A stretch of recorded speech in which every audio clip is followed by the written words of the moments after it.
Tonight, join Jane Anderson for a King 5 Children's HealthLink special, starting now. It's do or die for babies in crisis. Jennifer hugged her and kissed her. Their last hope is science fiction come true. We don't want kids to die. From 3D printed hearts This is definitely helping. to babies breathing liquid ventilation. She's our fighter miracle. Witness how doctors are pushing limits and saving lives. Welcome. Tonight we're going to take you behind the scenes of Seattle Children's Hospital and right here at Seattle Children's Research Institute and show you medicine like you've never seen before. We begin tonight with the story of a baby girl born with a broken heart. A heart, where is your heart? Yeah. With every beat of that heart, John and Jennifer Campbell count their blessings. It fills their household with happiness and pounds home the fact that their little girl is a medical miracle. Every risk, Hannah had those risks. I mean, Every she single was, and so it was very difficult, but we decided, you know what? This was presented to us for a reason. But certainly not what John and Jen expected back in 2012 when they prepared to welcome Hannah into the world. Jen, already mom to 2 stepsons, follows every guideline imaginable to assure a healthy pregnancy. For me, this was my first birth, and I just wanted it to be the most perfect thing. It's anything but. Hannah arrives barely moving, looking sickly blue, her heart racing at 251 beats a minute. Normal rate's around 125, a little bit less. What should be the happiest day of their lives turns to terror as Jen and John watch Hannah leave their arms for a trip to Seattle Children's emergency room. What was the curveball to us in this case was the arrhythmias. We could not control her. We tried all kinds of things. Keeping Hannah's heart from killing her challenges even the most experienced doctors, including cardiologist Dr. Law, who discovered an additional problem. It's combination of hypertrophic cardiomyopathy, which is a really, really thick heart, really muscle bound, to the point that it doesn't relax and it cannot fill with blood. Hannah's condition is so fragile, so life-threatening, the Campbells have to consider a decision no parent should have to make: what to do if their baby becomes brain dead. We had been through 3 meetings where we said if it gets to this point, we're not going to revive. We will remove life support. And how do you have that conversation where you say, don't revive my kid? You know, when do they become just a piece of meat on the table? And we said, when our child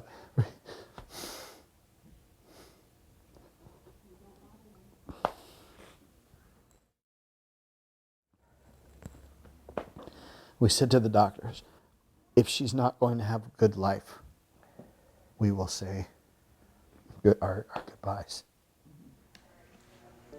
The horror of that decision erupts on a rare night when the Campbells are at home. Usually they could be found at the hospital with Hannah. And all of a sudden, the pager went off, and I looked at John and I just knew something That sinking feeling in your gut. was wrong. I just knew it. Hannah is in cardiac arrest, and the team at Seattle Children's is already performing CPR. When John and Jen arrive, they learn their baby is not responding. Hannah is dying. But there is one last hope: eCPR. It's an emergency procedure that combines CPR and ECMO, a life support machine. And so really it's for patients who are otherwise going to die. Dr. Michael McMullen directs the mechanical cardiac support team at Seattle Children's. We use eCPR to try to establish blood flow to the brain and the rest of the organs to protect the child until the heart can get going again. But giving eCPR to Hannah requires her parents' consent, and there's no guarantee it will revive their daughter. But then here we are, faced with this to keep our child alive. And we had just seen them doing chest compressions on her. And so when we decided and we signed the papers for ECMO, we thought, this is our last chance. Because of the relationships we had formed with our doctors and because of the trust we had in the professionals there at Children's Hospital, we said, look, we need your best medical opinion. Is this the path that you would go down if this was your child? And they told us she had a fighting chance. And they said she has a fighting chance. She's tough. And we went in and Jennifer hugged her and kissed her and I whispered in her ear, I said, if you have to go, I understand. This was the last stop for her. And this ECPR that they administered gave her the chance to for her heart survive and her lungs long enough to get on this heart and lung machine and the ECMO. A hard-fought battle brings Hannah back to life. But to stay alive, she needs a new heart. And finding one to fit an infant triggers another race against the clock. We knew we were not going to be able to fix things in a sufficient way without transplant. But as you well know, just because you list someone who is desperately needing a transplant, it does not mean a transplant will come up when you want it to. So we waited. We waited.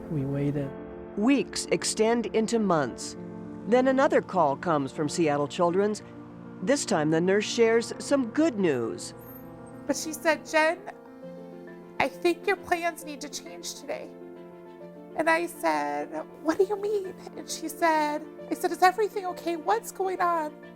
She said, Jen, Hannah's getting her heart today. It's one of the most joyous moments of your life, but there's also there's a background of sadness there because somebody had to lose their life. A tragedy in another family gives 4-month-old Hannah a future. With that donor heart beating soundly inside her body, Jen and John witnessed the rebirth of their baby. Oh my gosh, to see a pink baby, you wouldn't think that it's such an amazing thing, but to look at a child who's so colorless for so long, to see a baby who's pink and glowing, it was like, oh, such a good feeling. I don't own anything that's pink. It was the first time I was happy to go, you know what? Something that is mine is pink. Where's your angel? And where? Heaven. Every day, the Campbells give thanks to Hannah's angel, her donor, whose gift came just in the nick of time. Because during the transplant, doctors discovered Hannah's condition was much worse than they expected. And it turned out that she had what's called rhabdomyomatosis, an extremely long medical term, but what it means is it's almost like a tumor infiltration. And it had basically overtaken her whole entire heart organ, and her heart would have continued to grow until it would have killed her. I've never seen it before, and in fact, it is so rare that it was actually written up as a case report with the permission of the Campbells. So we're hoping that somehow Hannah's case can help to save some more lives. Hannah is only the 4th child in the world to ever be diagnosed with this condition, and she is the only known survivor. But that's of no matter to Hannah, who now just likes to laugh and play with her brothers. Good job. And the newest member of the Campbell family, little sister Cora. Cora. For Jen and John, there is no way to imagine life without all 4 children. They're a happy, healthy family now, celebrating another Christmas together, thanks to a difficult decision that gave Hannah her life. If we would have never made that choice, I mean, she is amazing. She is strong, and she's funny, and she's brave.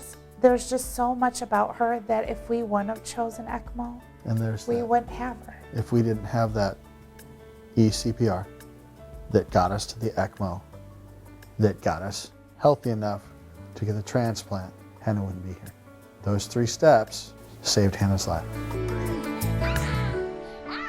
Every one of the steps of ECPR has to be done to perfection.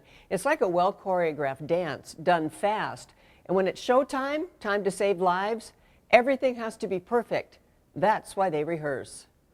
In the neonatal intensive care unit, a sick baby seems to be doing okay until his heart abruptly stops. Could I have some help in here, please? What happens next means the difference between life and death. It's incredibly complex. It is intense. It's always do or die. And that's why at Seattle Children's, they practice to make perfect. But he's pretty blue. The baby in crisis is a doll. It's a very expensive, high-tech doll, but it's just a doll. And this is only a drill, but it's as real as it can get. And there's not a lot of time for slowly and methodically making decisions and double-checking things. The pace means that you have to get it right the first time. Facilitators Dr. Taylor Sawyer and Dr. Joan Roberts work with clinical practice manager Larissa Yellen. Twice a month, Larissa brings together more than 20 nurses, doctors, and surgeons for an eCPR simulation. All right, we need to turn this baby on the count then. As we know from Hannah's story, every second counts in this emergency situation. The reason we're doing this is we don't want kids to die. And with this, we are literally pushing medical care to the very furthest extreme we can. There is nothing else that can be done for that child. The eCPR simulations at Seattle Children's are the largest in the nation, and they set the standard. For example, the introduction of the metronome. Can we have a pulse and a rhythm check, please? It's used to keep rotating nurses on tempo while giving chest compressions in a room full of distractions. You know, tables moving and vent moving and the patient moving and all of this, they have to stay riveted on, are we doing a perfect resuscitation? When a baby doesn't respond to CPR, a seamless transition to life support, ECMO, comes next. Another forceps. It takes surgery to connect a baby to the heart-lung machine. That's what Dr. McMullen does alongside another surgeon. The operation is called a cannulation. We make an incision in the neck, and then we have to find these two blood vessels and advance these tubes into the blood vessels. Then we connect them to the ECMO circuit, and we begin ECMO. Bleeding. Okay, section. But Dr. McMullen discovered it was hard to recreate this surgery on a plastic mini mannequin, so he and his teammate invented a solution. So the first thing we had to do is we had to make skin. And so here's some of the skin we made, and you can see it's relatively realistic. And then we went through multiple iterations, and you can see now we use our initial simulator as just the garbage bucket that holds all the earlier versions of the simulators. And here are two examples of the current simulators. Looks like a baby's neck. It acts like a baby's neck. It is so lifelike, anything can happen to it during a simulation. Okay, clamp, resume compressions, please. What's the problem? And today it does. One of the vessels tears. The patient had some blood loss. It puts us in a bit of a crisis mode, and it trains the surgeon to begin managing the situation slightly differently. Adding to the trauma, the man behind the curtain, who can manipulate the baby's vital signs and equipment. At any given moment, he can make bad go to worse. And then at one point, some air was introduced into the system, and that can happen sometimes. Okay, run the line, make sure it's okay. Can I have some irrigation, please?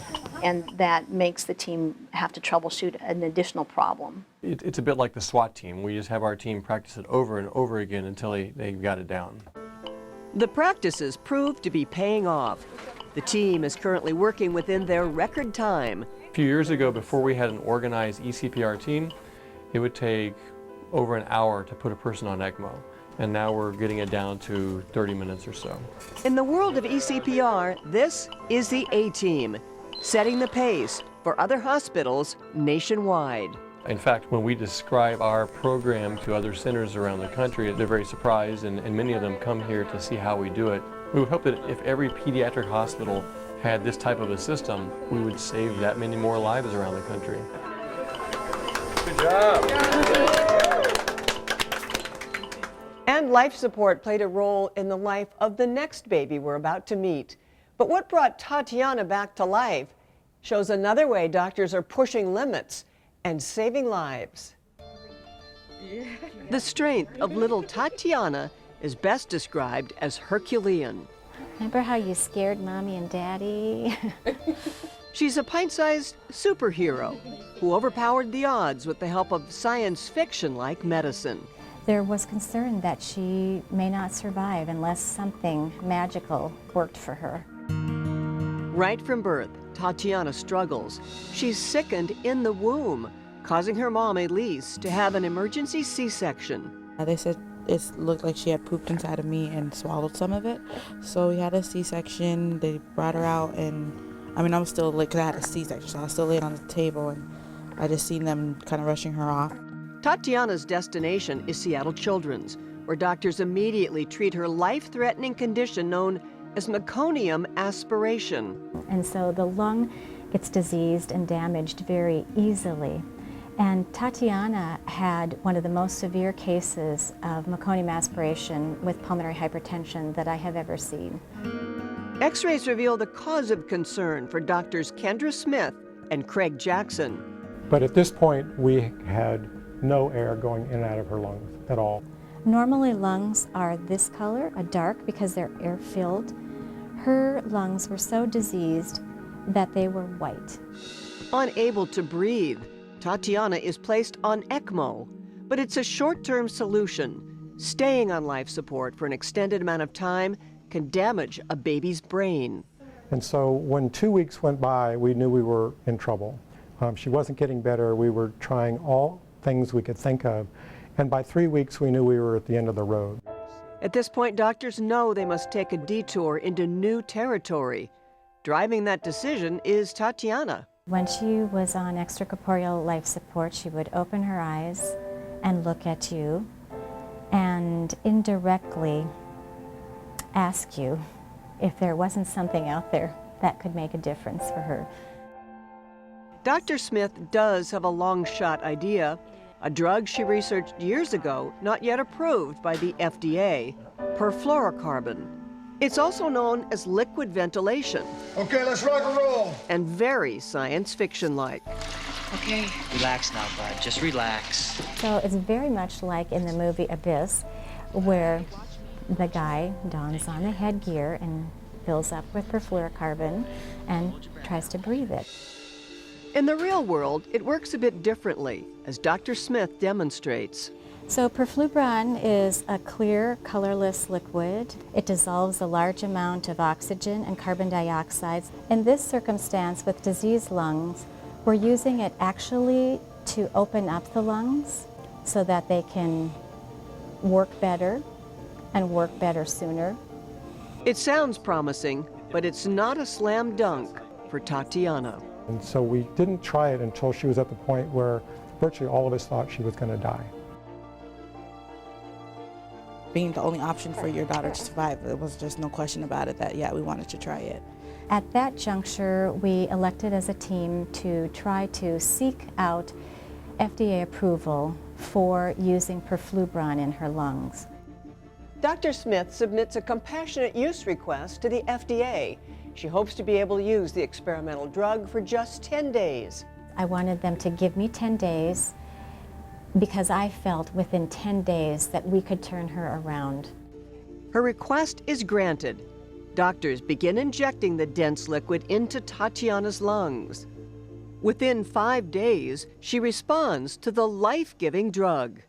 That's when she miraculously got much better. And the fluorocarbon has now become a thin film all over the lung. And that's great because that thin film of fluorocarbon holds oxygen and gets rid of carbon dioxide very efficiently. As Tatiana's lungs continue to heal, so she's breathing on her own, the liquid ventilation is allowed to evaporate. So that's why this is exactly what we wanted to see her lungs look like. In Tatiana's case, she was not expected to survive, and I think this medication made all the difference in her life.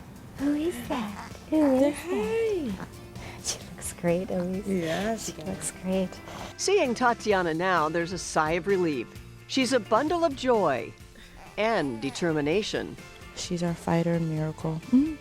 I just see her growing up to be a healthy girl. She's putting on weight good now. She's gonna be tall like her dad, but yeah, she's already active as of now, so I know she has a purpose. Yeah, she came back, she has a purpose. We'll see what it is. Yeah. Tatiana is already having a major impact on medicine, and doctors hope to be able to make that same drug available to other patients in Tatiana's situation. So, if liquid ventilation isn't mind-boggling enough for you, how about a 3D heart printed on a copier, much like you might have at your office? Only this one is so high-tech, it's changing the face of medicine. And doctors hope it will change the life of a patient well known at Seattle Children's. Hi, I'm from the American Heart Association. Our relationship with Cammie Sutton goes way back. I was wondering if you'd like to sponsor me. Through the years, we watch her improve the lives of others, Well, I'm riding in my wheelchair and my mom is pushing me. even though her own health is weakened by a severely damaged heart. And I'm waiting for a heart transplant. 7 years and numerous surgeries later, we share in Cammie's excitement at an endurance race in Daytona Beach, Florida. This is our spirit driver right here. Cammie is the inspiration behind Team Seattle, a children's hospital guild raising money for a world-class cardiac care unit. I was transferred to Children's by ambulance at 4 hours old, where they discovered that I had a severe heart condition. I had my first surgery at 12 hours old and my second at 36 hours old. I started my life at Children's Hospital. They saved my life. Another 7 years pass, and today we catch up with the 26-year-old at the American Heart Association, where she now works as an advocacy coordinator. Cammie still waits for that transplant. I'm healthy enough that there are patients more critical that need these transplants ahead of me. Right now I'm on a record of how long it's been since I've had a procedure, and it's going a little over 5 years now. The past 5 years have allowed technology to advance that it's looking like I might not need that transplant in the future. So that's really promising and looking like that it might not happen, and I've known I needed a transplant since I was 7 years old. What could be the answer for Cammie and eliminate her need for a new heart is a high-tech 3D printer.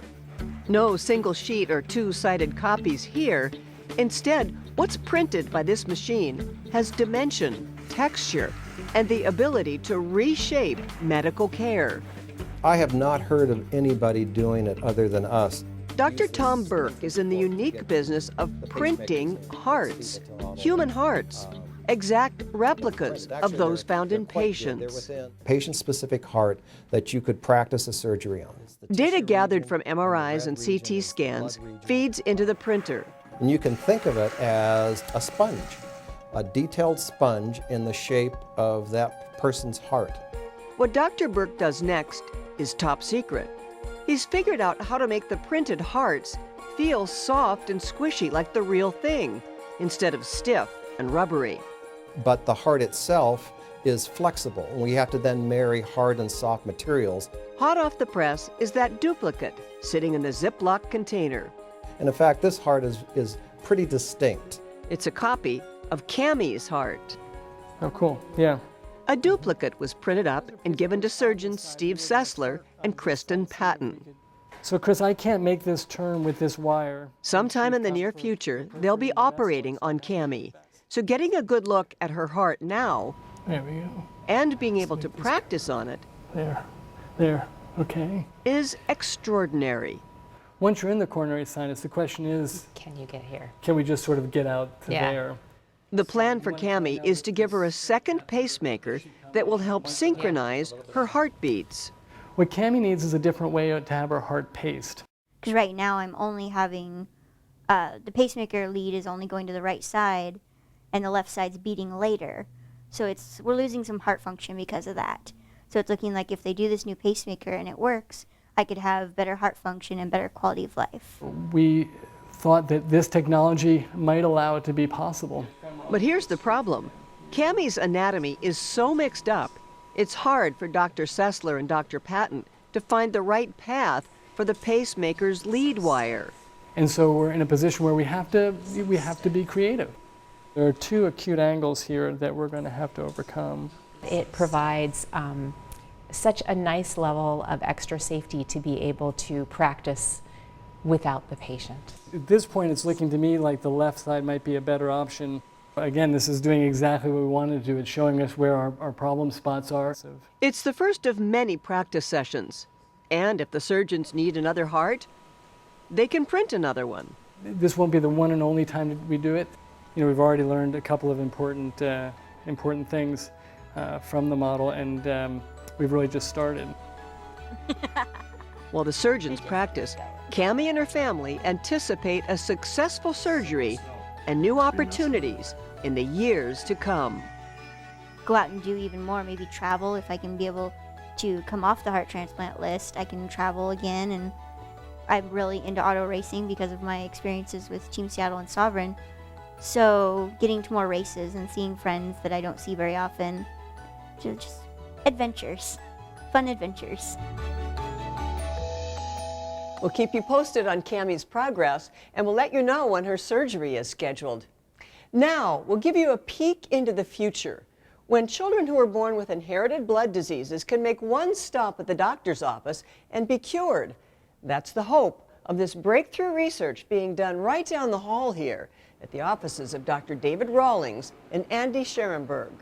And for me, you're more likely to get a consistent result in that case. What Dr. Scherenberg does at work is monumental. Every day I come in energized. After all, he's trying to cure kids who were born with inherited diseases. You have to remember, these are kids who, from the minute they were born, have a disease which effectively there hasn't been a treatment for.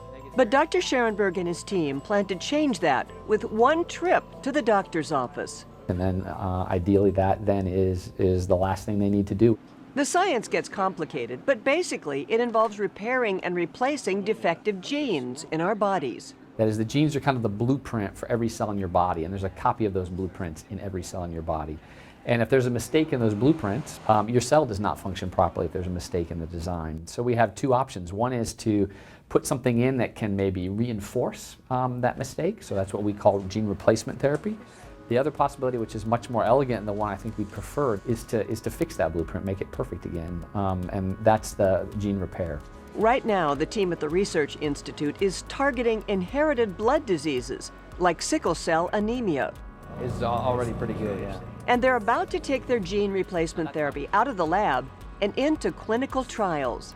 We're at the very beginning stages of practicing it, but when you take things into a patient, you have to be able to do it perfectly every time, and so we're moving along that path of refinement. It will take more hard work, but Dr. Scherenberg says what once seemed like science fiction is now becoming reality. At least from the way I think about it now, on the horizon as opposed to being science fiction. Tonight we've seen how doctors, researchers, in fact the whole team here at Seattle Children's is pushing limits and saving lives.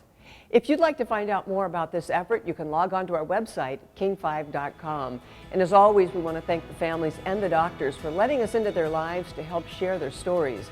And we'd especially like to thank you for joining us tonight. I'm Jean Anderson, King 5 HealthLink, linking you to better health.